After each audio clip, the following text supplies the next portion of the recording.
5년이었다. 내가 그녀와 내 아이를 찾아 대한민국을 샅샅이 뒤진 시간이. 그리고 마침내 나는 바람에서 비릿한 소금 냄새가 나는 작은 어촌 마을의 허름한 식당 앞에 서 있었다. 유리문 너머로 그녀가 보였다. 윤서아. 그녀는 낡은 앞치마를 두른 채 무표정한 얼굴로 그릇을 닦고 있었다. 5년의 세월은 그녀에게서 빛나던 모든 것을 앗아간 듯했다. 생기 넘치던 눈빛은 차갑게 가라앉아 있었고 웃음기 많던 입가는 굳게 닫혀 있었다. 그녀는 나를 보았지만 마치 길가의 돌멩이를 보는 듯 아무런 동요도 없었다. 마치 이미 죽어버린 사람을 보는 듯한 공허한 눈빛이었다. 그리고 그 순간 그녀의 다리 뒤에서 작은 아이 하나가 고개를 쏙 내밀었다. 5살쯤 되었을까. 나를 꼭 닮은 눈, 고집스러워 보이는 인매. 내 아들. 내 심장이 쿵 하고 바닥으로 떨어지는 것 같았다. 나는 홀린 듯이 식당 문을 열고 안으로 들어섰다. 딸랑하는 낡은 풍경 소리가 어색하게 울렸다. 세화야. 내 목소리는 형편없이 떨리고 있었다. 그녀는 하던 일을 멈추고 나를 바라보았다. 그 차가운 눈빛 앞에서 5년간 준비했던 수만 가지의 말들이 전부 사라졌다. 여긴 어떻게? 그녀의 목소리는 메마른 먼지 같았다. 나는 대답 대신 그녀의 뒤에 숨어 나를 경계하는 아이에게로 시선을 돌렸다. 저 아이가 민준이니? 내가 아이의 이름을 부르자 그녀의 눈빛이 칼날처럼 날카로워졌다. 나는 한 걸음 아이에게로 다가갔다. 그리고 내 인생에서 가장 후회할 가장 어리석은 짓을 했다. 나는 아이를 향해 떨리는 손을 내밀었다. 그 순간 아이는 겁에 질린 작은 동물처럼 비명을 지르며 그녀의 등 뒤로 완전히 숨어버렸다. 거절, 완벽한 거부. 내 아들은 나를 자신의 아버지인 나를 괴물처럼 두려워하고 있었다. 그 순간 내 5년의 시간은 끝이 났다. 희망도 용서도 그 어떤 가능성도 존재하지 않는 처절한 결말이었다. 그것이 바로 오늘 낮에 있었던 일이다. 하지만 이 이야기는 사실 6년 전 어느 날 시작되었다. 지금 나는 서울의 야경이 한눈에 내려다 보이는 TK타워 최고층 펜트하우스에 앉아있다. 세상 사람들은 내가 모든 것을 가졌다고 말한다. 돈, 명예, 권력. 그들은 맞았다. 나는 그 모든 것을 가졌다. 하지만 동시에 나는 아무것도 가지지 못했다. 이 거대하고 화려한 유리성 안에 나는 홀로 갇혀있다. 내 앞에는 박물관의 유물처럼 조명 아래 놓인 작은 아기 신발 한 켤레가 있다. 값싼 천으로 만들어진 낡고 보잘것없는 신발. 그녀가 떠나던 밤 내 세상에 유일하게 남기고 간 물건이다. 내 이름은 강태준, TK그룹의 회장이다. 사람들은 나를 성공한 사업가, 냉철한 승부사라고 부른다. 틀린 말은 아니다. 나는 내가 원하는 것을 얻기 위해 모든 것을 걸었고 결국 모든 것을 손에 넣었다. 나는 이 도시의 왕이다. 하지만 매일 밤 나는 이 작은 신발을 꺼내본다. 이 보잘것없는 물건이 내가 가진 수조 원의 자산보다, 내가 이룩한 그 어떤 업적보다 더 무겁게 나를 짓누른다. 이것은 단순한 신발이 아니다. 이것은 내가 한때 가질 수 있었던 또 다른 세계의 유일한 증거이자 내 비겁함과 어리석음에 대한 영원한 기념비다. 나는 이 신발을 손에 쥐고 6년 전의 그날을 떠올린다. 내가 그녀를 처음 만났던 날, 내 잿빛 세상에 유일하게 색채를 가졌던 여자 윤서아. 그리고 내가 내 손으로 그 모든 색을 지워버렸던 날들을. 오늘 내 아들의 겁에 질린 얼굴이 그 모든 후회의 시간을 활활 불태우며 내 망막 위에서 아른거린다. 모든 것을 되돌리기엔 너무 늦어버렸다. 시간을 6년 전으로 되돌려보자. 그때의 나는 39살의 강태준이었다. 이혼한 지 1년이 채 되지 않았고 TK그룹의 가장 젊고 가장 무자비한 총수로 불렸다. 내 하루는 뉴욕 증시가 마감되는 새벽 5시에 시작되었다. 창밖으로 이제 막 잠에서 깨어나는 서울의 풍경이 보였지만 내게 그것은 감상의 대상이 아니었다. 그저 내가 정복해야 할 또 하나의 영토일 뿐이었다. 나는 텅 빈 펜트하우스의 홈짐에서 1시간 동안 격렬하게 몸을 움직였다. 땀을 흘리는 것은 살아있음을 느끼는 유일한 방법이었고 근육의 통증은 마음의 공허함을 잠시나마 잊게 해주는 마취제였다. 운동이 끝나면 비서가 준비해둔 간단한 식사와 함께 밤사이에 업무 보고가 시작되었다. 나는 거의 맛도 느끼지 못하는 샐러드를 기계적으로 씹으며 수십억 달러가 오가는 국제금융시장의 동향을 체크했다. 회사에서의 내 삶은 전쟁이었다. 이사회는 나의 결정에 숨을 죽였고 임원들은 내 눈빛 하나에 전전긍긍했다. 나는 감정을 드러내지 않았고 약점을 보이지 않았으며 오직 승리만을 추구했다. 적대적 M&A를 성공시키고 경쟁사의 숨통을 끊어놓는 계약을 따냈을 때 사람들은 나를 향해 찬사와 경애를 보냈다. 나는 그 모든 것을 당연하게 받아들였다. 그것이 내가 태어난 이유였고 내가 살아가는 방식이었으니까. 하지만 그 모든 승리의 순간은 짧았다. 치열한 전투가 끝나고 모두가 샴페인을 터뜨리며 환호할 때 나는 늘 혼자였다. 그들이 떠난 텅 빈 회의실 혹은 화려한 조명이 꺼진 연회장에 남아 나는 거대한 허무와 마주해야 했다. 승리의 희열은 안개처럼 빠르게 흩어지고 그 자리에는 언제나 지독한 공허함만이 남았다. 내가 건설한 이 제국은 사실 속이 텅 비어있는 거대한 유리성이었다. 화려하고 모든 것이 투명하게 보이지만 손을 대면 차갑고 작은 충격에도 쉽게 깨져버릴 수 있는 나의 첫 결혼 생활 역시 그랬다. 그것은 사랑이 아닌 집안 간의 필요에 의해 맺어진 계약이었다. 우리는 서로의 삶에 깊이 관여하지 않았고 각자의 세계를 존중한다는 미명 아래 완벽한 타인으로 살았다. 이혼 역시 한 장의 계약서에 서명하는 것으로 간단하게 끝났다. 눈물도 미련도 그 어떤 감정의 교류도 없었다. 오직 재산 분할에 관한 법적인 조항들만이 존재했을 뿐이다. 그리고 그 무렵 나는 두 번째 계약을 준비하고 있었다. 유진그룹 박 회장의 외동딸 박채린과의 약혼. 그것은 TK그룹의 미래를 위한 가장 중요한 전략적 선택이었다. 그녀는 아름다웠고 명석했으며 나만큼이나 야심 있고 감정이 메마른 여자였다. 우리의 데이트는 연인들의 만남이라기보다는 두 기업의 최고 경영자 회의에 가까웠다. 우리는 미래의 아이 계획 대신 두 그룹의 합병 시너지와 시장 점유율에 대해 토론했다. 우리의 관계는 사랑이 아닌 내 인생에서 가장 거대한 규모의 사업이었다. 이 모든 것을 뒤에서 조종하는 것은 나의 어머니였다. 은퇴 후에도 여전히 그룹의 산광샹 왕으로 군림하는 그녀는 가문의 영광과 제국의 확장 외에는 아무것도 중요하게 생각하지 않는 사람이었다. 어느 날 저녁 그녀는 나와의 식사 자리에서 차갑게 말했다. 태주나 사랑 같은 건 우리 같은 사람들에겐 사치일 뿐이다. 중요한 것은 TK그룹의 미래다. 박채리는 내게 아내이기 이전에 우리 제국을 완성할 마지막 퍼즐 조각이야. 이 기회를 놓쳐서는 안 된다. 나는 아무런 대답도 하지 않았다. 그녀의 말이 내가 평생 배워온 유일한 진리였기 때문이다. 그날 밤도 나는 펜트하우스의 거대한 통유리창 앞에 서서 값비싼 위스키를 마시고 있었다. 발 아래에는 내가 정복한 도시의 불빛들이 보석처럼 펼쳐져 있었다. 사람들은 저 불빛 아래에서 사랑하고 싸우고 웃고 울며 살아간다. 나는 그 모든 것들 위에 군림했지만 그 어떤 것에도 속하지 못한 채 홀로 떠 있었다. 나는 내가 원하는 모든 것을 가졌지만 동시에 내가 만든 완벽한 삶 속에 갇혀 있었다.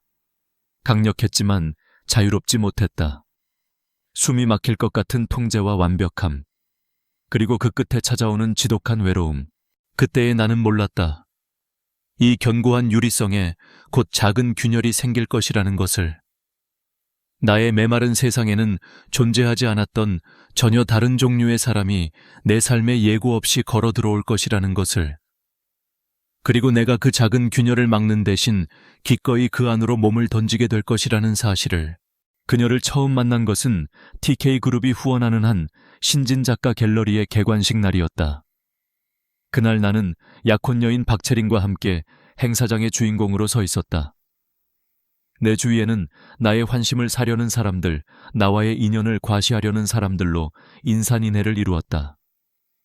나는 기계적인 미소를 지으며 그들의 아첨과 찬사를 받아내고 있었다. 지루하고 의미 없는 시간이었다. 바로 그 아첨의 바다 한가운데에서 나는 전혀 다른 종류의 섬을 발견했다. 행사장 구석 다른 사람들이 네트워킹에 여념이 없을 때 한 젊은 여자가 그림 앞에 못 박힌 듯 서 있었다. 그녀는 주변의 소라는 아랑곳하지 않고 오직 캔버스 속의 세계에만 완전히 몰입해 있었다. 값비싼 드레스 대신 단정한 검은색 원피스를 입은 모습. 그녀는 이 화려한 파티의 이방인처럼 보였다. 그 모습이 이상하게 내 시선을 끌었다. 나는 갤러리 관장에게 그녀에 대해 물었다. 관장은 그녀가 이번에 새로 들어온 주니어 큐레이터 윤서아라고 알려주었다. 나에 대한 무관심, 그리고 예술에 대한 순수한 열정.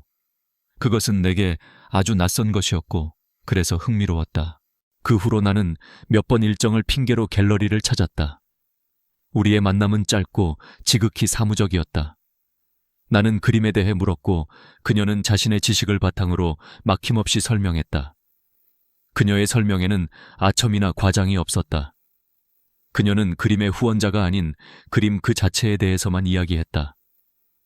가끔 나와 동행했던 약혼녀 박채리는 그녀를 그저 말단 직원 정도로 취급하며 무시했지만, 그럴수록 나는 그녀에게 더욱 알 수 없는 호기심을 느꼈다.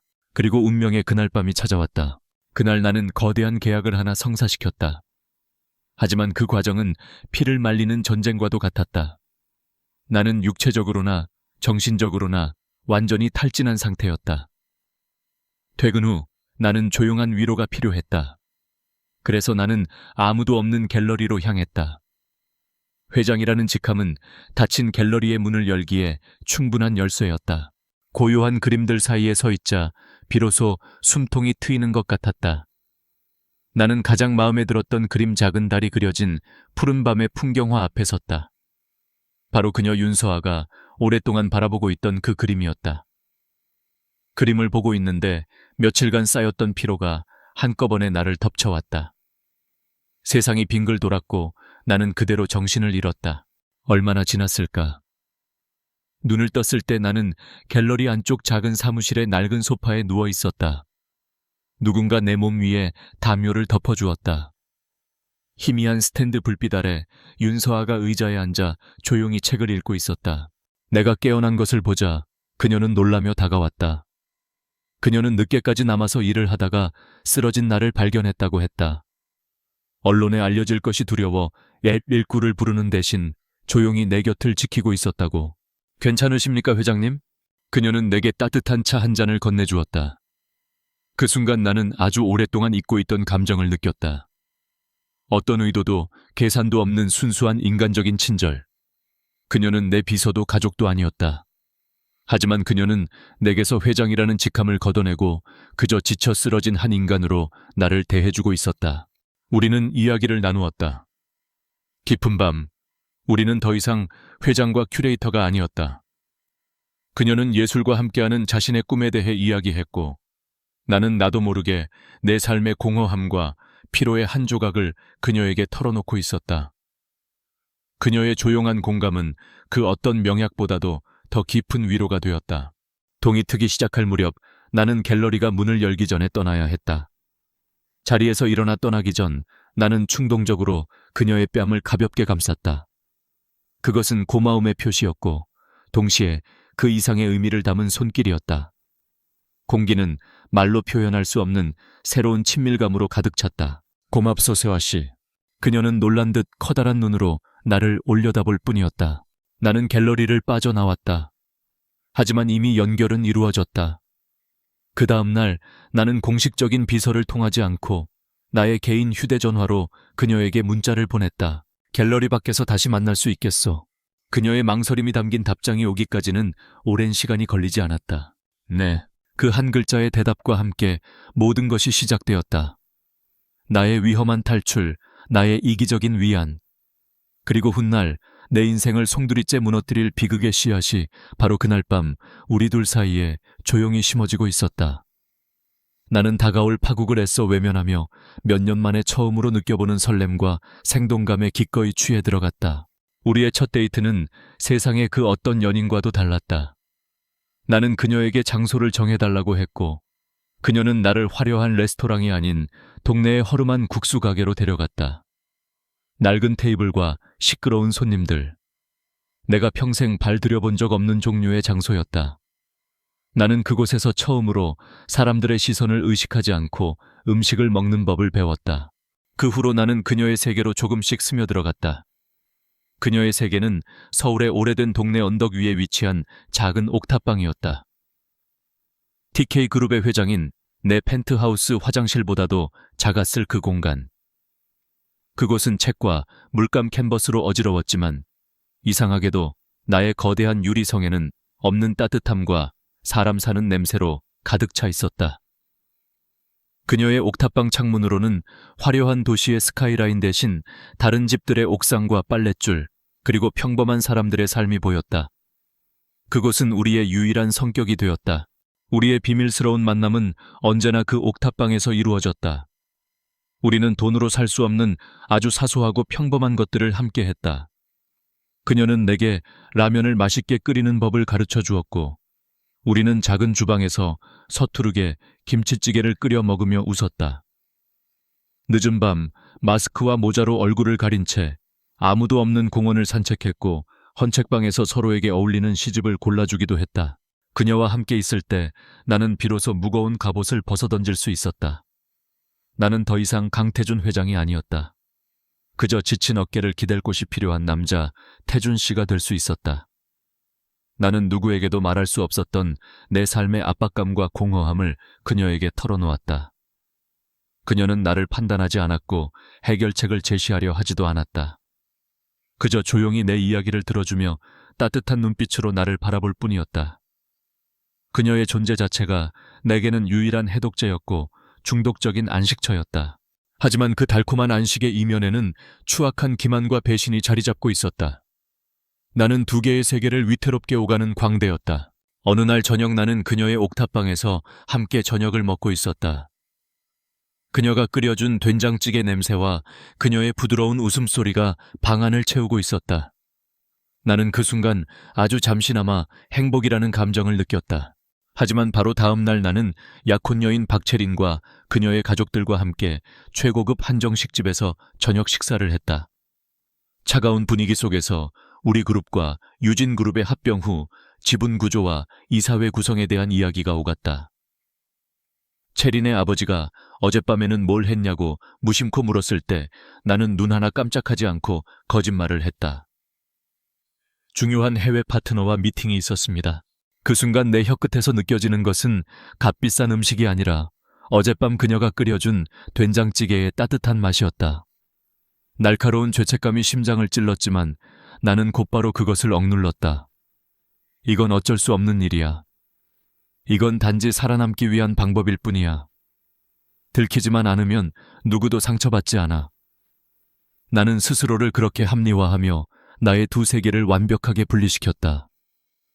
나는 내 제국을 지키기 위해 사랑을 포기할 용기도 없었고 사랑을 위해 내 제국을 버릴 용기도 없는 한심한 겁쟁이였다. 나는 그녀에게 지키지 못할 약속들을 남발했다. 그녀가 우리의 미래에 대해 조심스럽게 물을 때마다 나는 늘 똑같은 말로 그녀를 안심시켰다. 시간을 조금만 줘, 서아야. 다 잘 될 거야. 나를 믿어. 그것이 모두 거짓말이라는 것을 알면서도 나는 그녀를 잃고 싶지 않아서 이 달콤한 탈출을 조금이라도 더 연장하고 싶어서 그런 말들을 내뱉었다. 나에 대한 그녀의 깊은 신뢰는 훗날 나의 배신을 더욱더 잔인하게 만들 뿐이었다. 어느 새벽 나는 여느 때처럼 그녀가 잠든 것을 확인하고 옥탑방을 빠져나왔다. 밤의 도둑처럼 조심스럽게 몇 골목 떨어진 곳에 대기하고 있던 나의 검은색 마이바흐에 올라탔다. 차가 부드럽게 움직이기 시작했을 때 나는 뒤를 돌아보았다. 거대한 도시 속에서 그녀의 옥탑방 창문만이 작은 등대처럼 희미한 빛을 내고 있었다. 나는 순간 가슴을 애는 듯한 슬픔과 죄책감을 느꼈다. 하지만 차가 TK타워를 향해 속도를 높이자 나는 넥타이를 고쳐매고 다시 강태준 회장의 가면을 썼다. 탈출은 끝났다. 전쟁이 다시 시작될 시간이었다. 나는 나의 두 세계 사이에 견고한 벽을 세웠다고, 그 벽은 절대 무너지지 않을 것이라고 스스로를 기만하고 있었다. 하지만 나는 몰랐다. 그 벽이 내 인생에서 가장 중요한 것을 가두고 있는 감옥의 벽이 될 것이라는 사실을. 나의 위태로운 두 세계가 충돌하는 데는 그리 오랜 시간이 걸리지 않았다.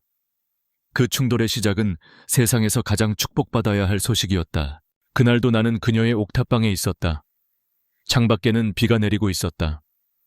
우리는 낡은 소파에 앉아 빗소리를 들으며 조용히 책을 읽고 있었다. 그러다 그녀가 아주 오랫동안 망설인 듯 조심스럽게 입을 열었다. 태준 씨, 할 말이 있어요. 나는 책에서 눈을 떼고 그녀를 바라보았다.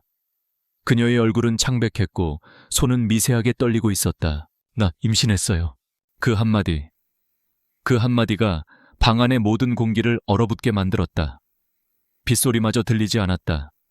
나는 아무 말도 할 수 없었다. 기쁨 아니었다. 놀라움, 그것을 넘어선 거대한 공포였다. 내 머릿속에서 수만 가지의 계산이 폭풍처럼 휘몰아쳤다.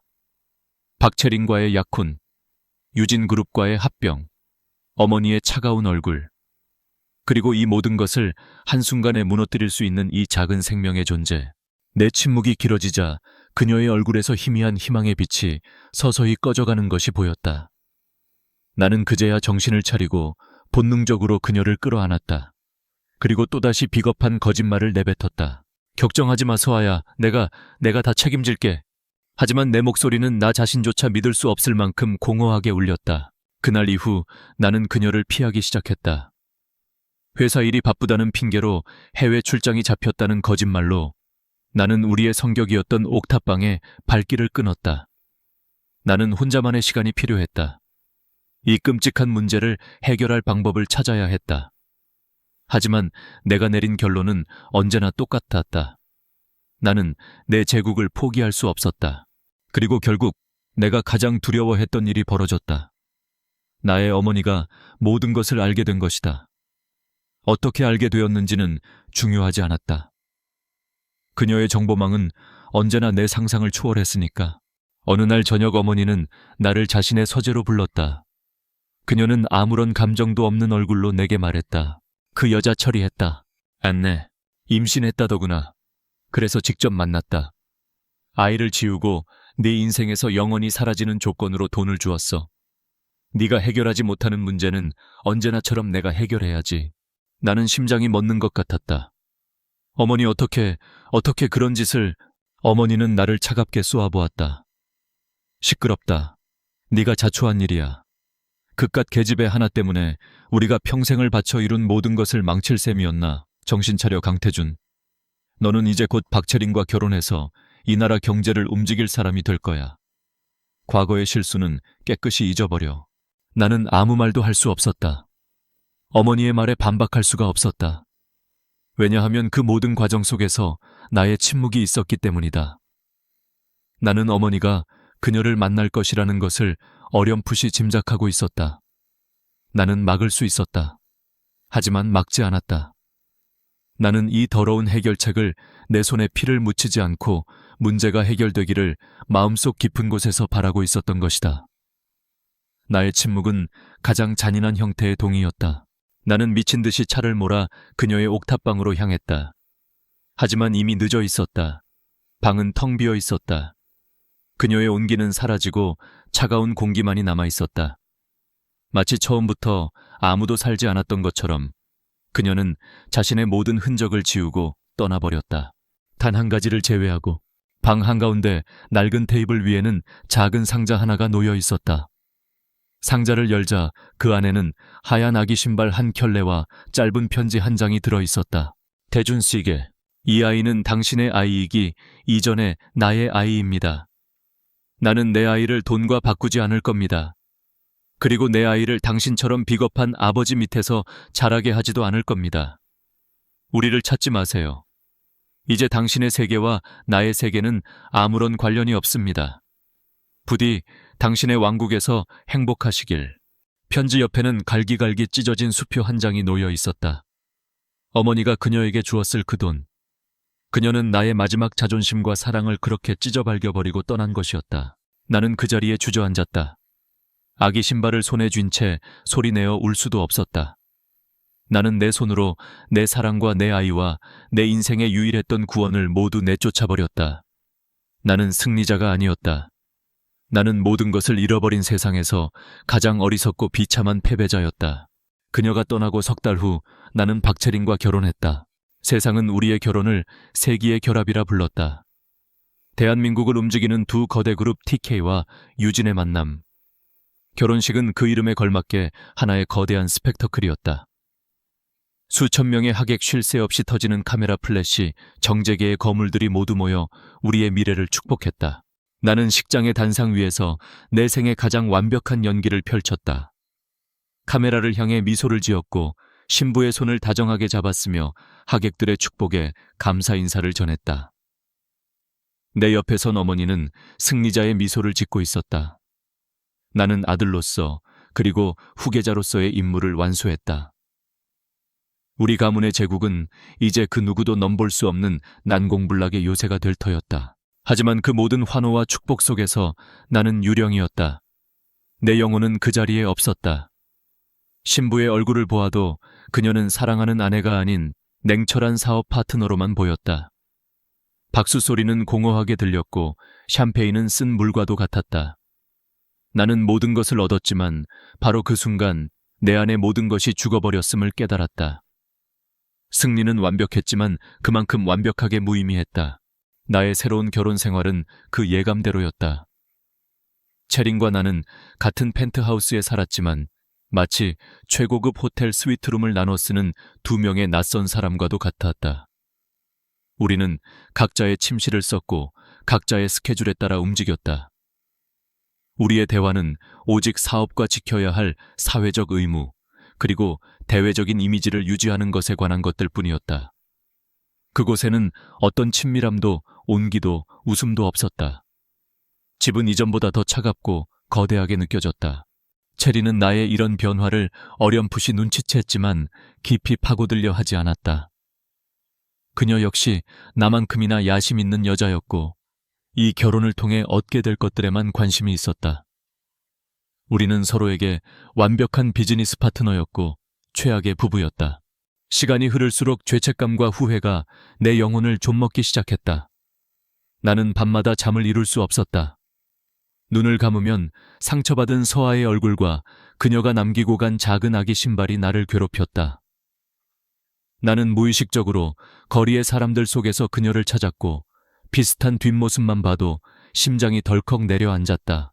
나는 밤마다 서재에 틀어박혀 혼자 술을 마셨다. 책상 서랍 깊숙한 곳에 숨겨둔 아기 신발을 꺼내 만지고 또 만졌다.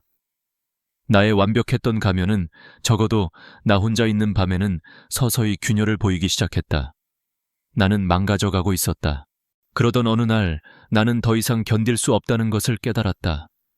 나는 알아야만 했다. 그녀가 어디서 어떻게 살고 있는지, 우리의 아이는 무사히 태어났는지, 어쩌면 내 어리석은 마음 한구석에서는 용서를 구하고 싶다는 헛된 희망이 있었는지도 모른다. 그것은 이성적인 결정이 아니었다. 그것은 나를 갉아먹는 고통에서 벗어나기 위한 필사적인 발버둥이었다. 나는 그녀를 찾아야만 했다. 공식적인 그룹의 자원을 이용할 수는 없었다. 이것은 완벽한 비밀이어야 했다. 나는 수소문 끝에 돈만 주면 사라진 사람도 찾아낸다는 업계 최고의 흥신소장을 은밀하게 만났다. 나는 그에게 내가 가진 서아에 대한 모든 정보를 주었다. 그녀의 사진 마지막으로 살던 주소, 그녀의 취향까지. 하지만 가장 중요한 사실은 말하지 않았다. 그녀가 나의 아이를 가졌다는 사실은. 나는 그저 오래전에 연락이 끊긴 각별했던 사람이라고 둘러댔다. 나 자신조차 믿지 못할 얄팍한 거짓말이었다. 흥신소장은 아무것도 묻지 않고 거액의 계약금을 챙겨 사라졌다. 그날 밤 나는 다시 펜트하우스로 돌아왔다. 그리고 다시 아기 신발을 꺼내 들었다. 이제 탐색은 시작되었다. 거대한 공허함 속에 작고 위험한 희망의 불씨가 지펴졌다. 나는 이 탐색이 내가 이룩한 이 차갑고 완벽한 세계를 파괴할 수도 있다는 것을 알고 있었다.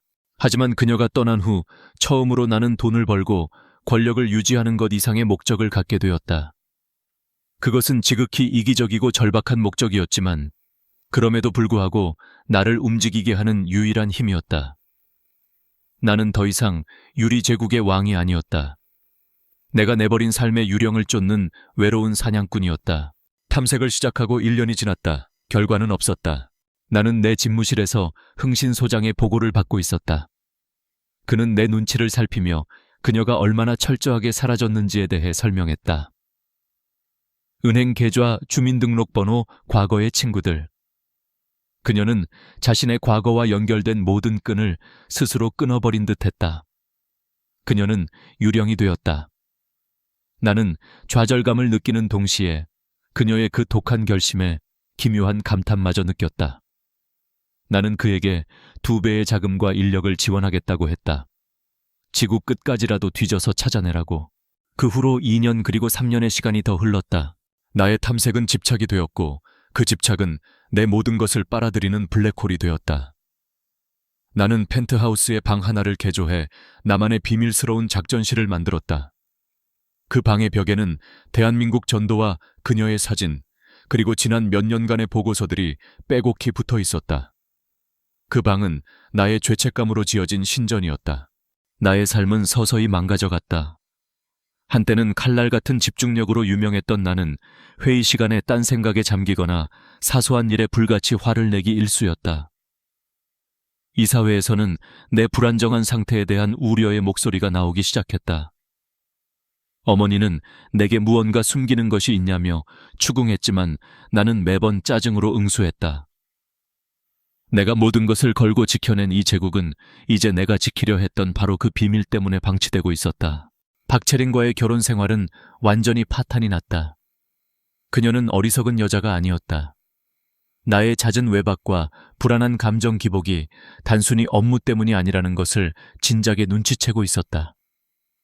그녀는 내가 바람을 피운다고 의심했지만 어떤 증거도 찾지 못했다. 우리의 대화는 서로를 향한 비아냥과 의심으로 가득 찬 냉전이었다. 그러던 어느 날 밤 결국 모든 것이 터져버렸다. 그녀가 나의 서재에서 내가 숨겨두었던 아기 신발을 찾아낸 것이다. 이게 뭐야, 강태준 씨? 그녀는 싸늘한 목소리로 물었다. 당신이 몇 년 동안 찾아 헤매는 게 고작 이런 쓰레기 같은 거야. 당신 과거의 유령이야. 당신이 상관할 바 아니야. 상관할 바가 왜 없어? 우리의 결혼도 이 회사도 전부 비즈니스잖아. 그런데 당신의 이 지긋지긋한 집착이 이제 이 비즈니스에 손해를 끼치기 시작했어. 그날의 싸움은 우리 관계에 대한 사형 선고나 다름없었다. 우리는 그 후로 같은 지붕 아래 사는 완벽한 타인이자 서로의 이익을 위해 묶여있는 동업자가 되었다. 하지만 가장 나를 고통스럽게 한 것은 내 내면의 붕괴였다. 그녀를 찾는 행위는 이제 더 이상 그녀를 위한 것이 아니었다. 그것은 나 자신을 향한 채찍질이자 끝나지 않는 형벌이었다. 나는 내 아들의 삶을 상상했다. 첫걸음마 처음으로 뱉었을 엄마라는 단어. 그 모든 순간들이 나 없이 지나가고 있었다. 그의 아버지는 이 도시에서 가장 호화로운 삶을 살고 있는데 그는 어디에선가 가난하게 자라고 있을지도 모른다는 상상이 나를 미치게 했다. 나는 그녀가 남긴 마지막 편지를 수백 번도 더 읽었다. 내 아이를 당신처럼 비겁한 아버지 밑에서 자라게 하지도 않을 겁니다. 비겁한이라는 그 단어가 유령처럼 내 뇌리를 맴돌았다. 나는 거울에 비친 내 모습을 보았고 내가 보는 그 남자를 경멸했다. 나는 2개의 세계를 모두 가지려다 결국 어느 쪽도 갖지 못했다. 내게 남은 것은 텅 빈 왕관과 차가운 아내, 그리고 거대한 집뿐이었다. 나는 따뜻함과 진실함을 상징했던 서아를 잃었고 내 삶에 의미를 부여해 줄 수 있었던 유일한 존재, 나의 핏줄인 내 아들마저 잃었다. 그 심리적인 압박감은 거대했다. 탐색을 시작한 지 4년이 넘어가던 어느 날 나는 마침내 무너져 내렸다. 나는 비밀의 방에 앉아 벽에 붙은 유령 같은 사진들에 둘러싸인 채 정신을 잃을 때까지 술을 마셨다. 모든 것을 포기하고 싶었다. 어쩌면 그녀는 정말로 혼자 살고 싶어 하는지도 모른다. 나의 이 지독한 탐색은 그녀를 위한 것이 아니라 단지 내 죄책감을 조금이라도 덜어보려는 또 하나의 이기적인 행동일 뿐이 아닐까. 나는 절망 속에서 흥신소장에게 전화를 걸어 모든 것을 중단시키려 했다. 바로 그때 기적처럼 전화벨이 울렸다. 흥신소장이었다. 그의 목소리는 처음으로 희미한 흥분을 담고 있었다. 나는 절망의 가장 깊은 바닥에서 마침내 모든 것을 포기하기로 결심했다. 그리고 흥신소장에게 전화를 걸어 이 지긋지긋한 탐색을 끝내겠다고 말하려던 바로 그 순간이었다. 거짓말처럼 그에게서 먼저 전화가 걸려왔다. 나는 이것이 마지막 보고가 될 것이라 생각하며 힘없이 전화를 받았다. 하지만 수화기 너머로 들려온 그의 목소리는 지난 5년간 단 한 번도 들어본 적 없는 미세한 흥분을 담고 있었다. 회장님, 찾은 것 같습니다. 뭐라고? 아직 확실하지는 않습니다만 5년 만에 처음으로 나온 가장 강력한 단서입니다. 나는 숨을 멈췄다. 그의 말 한마디 한마디가 내 귓속에 천둥처럼 울렸다. 그는 강원도 끝자락에 있는 개포라는 작은 어촌 마을에서 2년 전 오수진이라는 이름으로 작은 식당을 개업한 여자가 있다고 했다. 그 지역 정보원이 보내온 그 여자의 인상착의는 윤서아와 놀라울 정도로 흡사했다. 그리고 가장 중요한 것, 그녀에게는 대여섯 살 정도로 보이는 어린아들이 하나 있다고 했다. 나는 그 자리에 얼어붙었다. 돌처럼 굳어버렸다고 생각했던 심장이 미친 듯이 날뛰기 시작했다. 믿을 수 없다는 불신, 끔찍한 두려움, 그리고 그 모든 것을 압도하는 고통스러운 희망. 현기증이 날 정도의 감정들이 나를 덮쳐왔다. 흥신소장은 자신의 팀을 보내 확실하게 확인해 보겠다고 했다. 나는 그의 말을 잘랐다. 아무도 보내지 마시오. 그 근처에는 얼씬도 하지 마. 그냥 주소만 내게 보내시오. 이것은 다른 누구도 아닌 나 자신이 직접 가야만 하는 길이었다. 이것은 나의 죄를 씻기 위한 나만의 순례길이었다. 나는 모든 것을 내던졌다. 다음 날 아침 중요한 이사회가 예정되어 있었지만 나는 비서에게 모든 일정을 취소하라고 지시했다. 임원들은 경악했지만 나는 아랑곳하지 않았다. 나는 집으로 돌아가 여행 가방을 꾸리는 대신 나의 비밀스러운 작전실로 들어갔다. 벽에 붙은 그녀의 사진을 마지막으로 한번 바라보았다. 그리고 서랍 속에 작은 아기 신발을 꺼내 코트 주머니 깊숙이 넣었다. 그것은 나의 부적이자 내가 평생 짊어져야 할 십자가였다. 서울을 빠져나와 동해를 향해 차를 몰았다. 내 인생에서 가장 길고 가장 고통스러운 여정의 시작이었다. 차가 서울의 높고 빽빽한 빌딩 숲을 벗어나 탁 트인 들과 산을 지나 마침내 바다가 보이는 해안도로에 접어들었다. 수직의 도시를 떠나 수평의 세계로 향하는 길. 그것은 나의 제국을 떠나 그녀의 세계로 향하는 여정처럼 느껴졌다. 나는 운전을 하는 내내 서아와 함께했던 시간들을 떠올렸다.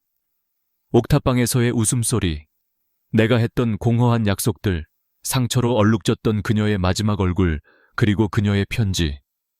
나는 과거의 나 자신과 정면으로 마주해야만 했다. 수많은 질문들이 나를 고문했다. 그녀를 만나면 무슨 말을 해야 할까? 그녀는 나를 증오하고 있을까? 혹시 이미 다른 사람과 새로운 삶을 살고 있는 것은 아닐까? 그리고 가장 두려운 질문, 내 아들에게 나는 무슨 말을 해야 할까? 태어나기도 전에 자신을 버린 아버지라고 어떻게 나를 소개해야 할까? 내 마음은 화해에 대한 절박한 희망과 거절에 대한 서늘한 공포 사이를 미친 듯이 오갔다. 이 길 위에서 나는 더 이상 강태준 회장이 아니었다. 모든 권력을 박탈당한 채 마지막 심판을 받으러 가는 한 명의 초라한 남자일 뿐이었다. 몇 시간을 달렸을까? 해가 저물기 시작할 무렵 나는 마침내 개포라는 작은 마을에 도착했다. 바닷바람에 낡고 퇴색된 시간이 느리게 흐르는 곳. 공기 중에는 짠내와 생선 굽는 냄새가 섞여 있었다. 그곳은 내가 사는 세계와는 모든 것이 정반대인 곳이었다. 나는 흥신소장이 알려준 주소로 차를 몰았다. 그리고 마침내 그 식당을 찾았다. 서안의 식당이라는 소박한 간판이 걸려 있었다. 창문 너머로 안에서 따뜻한 불빛이 새어나오고 있었다. 나는 길 건너편에 차를 세웠다. 심장이 목구멍까지 차오른 것 같았다. 다리가 떨려 차에서 내릴 수가 없었다. 저 작은 불빛 너머에 내 5년의 시간이, 내 후회의 모든 것이 응축되어 있었다. 나는 한참 동안 그곳을 바라보았다. 그리고 마침내 5년 전 내가 저버렸던 내 행동의 결과를 마주하기 위해 마지막 용기를 내어 차 문을 열었다. 길을 건너기만 하면 되었다. 마지막 심판의 시간이 마침내 다가오고 있었다. 나는 길을 건넜다. 그 짧은 횡단보도는 마치 두 개의 우주를 가르는 심연처럼 느껴졌다. 식당 문에 달린 낡은 풍경이 내가 들어서는 순간 귀를 찢을 듯한 소리를 냈다. 식당 내부는 작고 소박했지만 깨끗하고 따뜻했다. 공기 중에는 집밥 같은 구수한 된장찌개 냄새가 배어 있었다. 카운터 뒤에서 윤서아가 행주로 테이블을 닦고 있었다. 그녀는 인기척에 고개를 들었다. 그리고 나를 보았다. 그녀의 눈에는 놀라움이 없었다. 충격도 없었다. 마치 언젠가는 반드시 올 날이 왔다는 듯 모든 것을 체념한 듯한 지독한 피로감만이 어려 있었다. 5년의 시간이 응축된 무거운 침묵이 우리 사이에 흘렀다. 내가 먼저 그 침묵을 깼다. 내 목소리는 쇳소리처럼 거칠게 갈라져 나왔다. 세호아야, 결국 찾아냈군요. 그녀의 목소리는 일장에서 기억했던 그대로 아무런 감정도 실려있지 않았다. 그녀는 나를 보며 말을 이었다. 뭘 원해요? 강태준 씨 그녀가 내뱉은 나의 이름 석자는 우리 사이에 넘을 수 없는 벽을 확인시키는 낙인과도 같았다. 나는 5년간 수없이 연습했던 사죄의 말들을 꺼내려 했다. 하지만 막상 그녀의 얼굴을 마주하자 모든 단어들이 목구멍에 걸려 뒤엉켰다. 미안해. 내가 비겁했어. 계속 당신을 찾았어. 미안해. 그녀가 나를 잘랐다. 그녀의 눈빛은 얼음장처럼 차가웠다. 당신의 그 사과가 당신을 피해 숨어 살아야 했던 내 5년의 공포를 되돌려주나요? 내 아들을 먹여 살리기 위해 남의 집 식당 바닥을 닦으며 보냈던 밤들을 지워주기라도 하나요? 당신의 사과는 아무 가치도 없어요. 그녀의 말은 비수가 되어 내 심장에 박혔다. 나는 아무 대꾸도 할 수 없었다. 그때 내 시선이 식당 구석으로 향했다. 작은 남자아이가 장난감 자동차를 가지고 놀고 있었다. 낯선 이의 등장에 아이는 호기심 어린 눈으로 고개를 들었다. 그 아이는 어린 시절의 나를 그대로 복사해 놓은 듯한 모습이었다.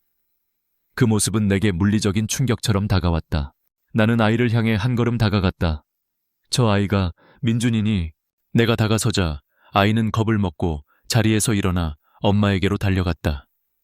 그리고 그녀의 다리 뒤에 숨어 동그란 눈으로 나를 경계했다.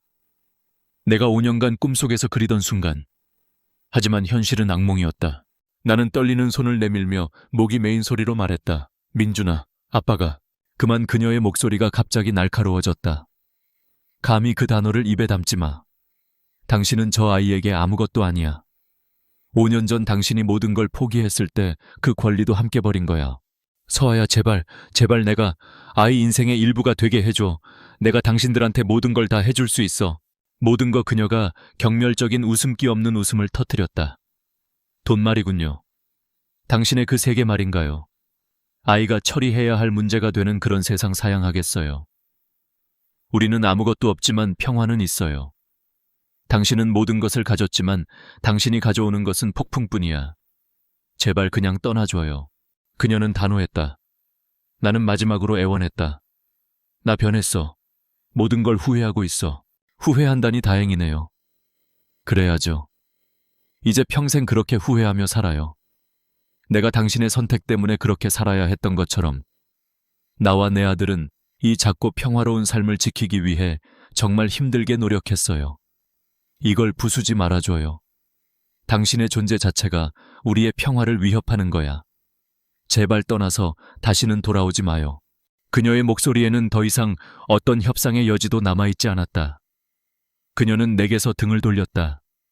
그리고 아들 곁으로 가 아이를 다독이며 이 장면에서 나라는 존재를 완전히 지워버렸다. 내 아들 민준이가 엄마의 등 뒤에서 마지막으로 나를 힐끗 보았다. 그 눈에는 이제 호기심이 아닌 엄마에게서 전이된 공포가 가득했다. 나는 침략자였다. 괴물이었다. 나는 완전히 패배한 채 그 자리에 한참을 서 있었다. 그리고 천천히 몸을 돌려 식당을 걸어 나왔다. 문에 달린 풍경이 나의 퇴장을 조롱하듯 다시 한번 울렸다.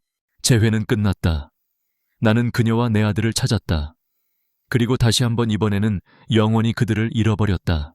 나는 어둠 속에서 차를 몰아 그 어촌 마을을 떠났다. 백미러 속에서 서안의 식당의 따뜻한 불빛이 점점 작아지다가 마침내 하나의 점이 되어 사라졌다. 희망을 안고 달려왔던 길을 이제는 절망만을 싣고 되돌아갔다. 라디오도 음악도 없는 차 안에서 내 머릿속은 텅 비어 있었다. 심판은 끝났다. 나는 그 기나긴 여정 속에서 마침내 한 가지 진실을 받아들였다. 나는 그들의 삶에 강제로 끼어들 수 없다. 나의 권력, 나의 돈, 그 모든 것은 그들의 세계 앞에서 아무런 힘도 갖지 못했다. 오히려 그것들이 모든 것을 파괴한 원흉이었다. 나의 존재는 아들에게는 공포가, 서아에게는 고통의 기억이 될 뿐이었다. 내가 내 아들에게 해줄 수 있는 유일하고도 가장 큰 사랑은 영원히 사라져주는 것이었다. 그것이 아버지가 되지 못한 내가 아버지로서 할 수 있는 마지막 행동이었다. 서울로 돌아온 나는 다른 사람이 되어 있었다.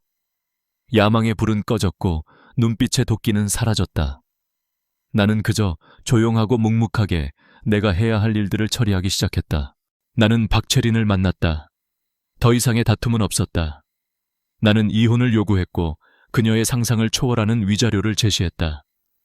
그녀는 유령과 결혼 생활을 하는 것에 지쳐 있었다. 그녀는 군말 없이 받아들였다. 우리의 마지막은 우리의 시작만큼이나 차갑고 거래적이었다. 나의 유일한 관심사는 오직 서아와 민준이 두 사람뿐이었다. 나는 나의 가장 신뢰하는 변호사를 불렀다. 그리고 개인 자산으로 비밀자선 재단을 설립했다. 그 재단의 유일한 존재 목적은 윤서아와 강민준 모자의 경제적 안정을 영원히 보장하는 것이었다.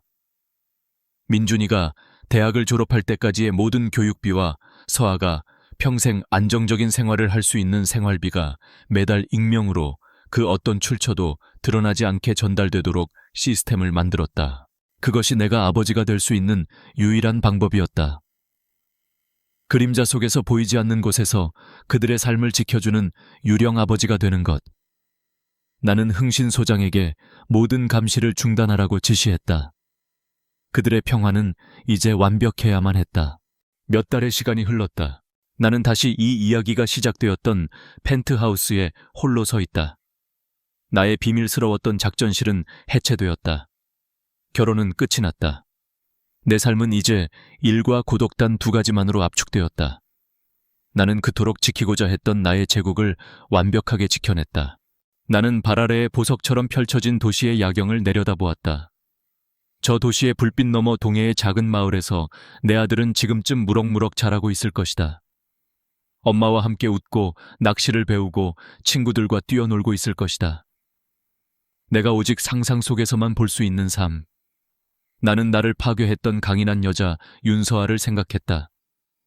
그녀는 나 없이도 자신의 힘으로 아이를 키우고 새로운 삶을 일궈냈다.